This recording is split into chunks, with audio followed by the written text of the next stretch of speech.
C. Joseph Vijay எனும் நான்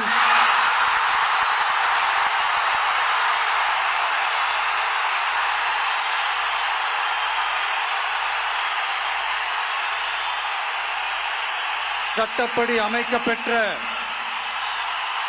இந்திய அரசியல் அமைப்பின்பால் உண்மையான நம்பிக்கையும் மாறா பற்றும் கொண்டிருப்பேன் என்றும் இந்திய நாட்டின் ஒப்பில்லாத முழு முதல் ஆட்சியையும் ஒருமையையும் நிலை நிறுத்துவேன் என்றும் தமிழ்நாட்டு அரசின் முதலமைச்சராக உண்மையாகவும் உளச்சான்றின்படியும் என் கடமைகளை நிறைவேற்றுவேன் என்றும்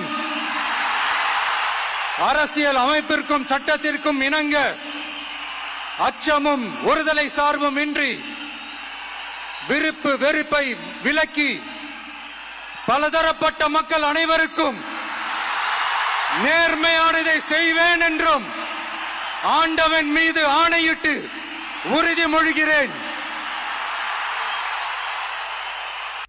சி. ஜோசப் விஜய் எனும் நான்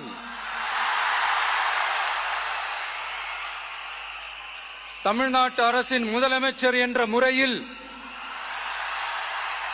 எனது கவனத்திற்குள்ளாவதும் தெரிய வருவதுமான எந்த பொருளையும் முதலமைச்சரின் கடமைகளை உரியவாறு நிறைவேற்ற தேவையான அளவுக்கன்றி ஒருவரிடமோ பலரிடமோ நேர்முகமாகவோ மறைமுகமாகவோ அறிவிக்கவோ வெளிப்படுத்தவோ மாட்டேன் என்று ஆண்டவன் மீது ஆணையிட்டு உறுதிமொழிகிறேன்.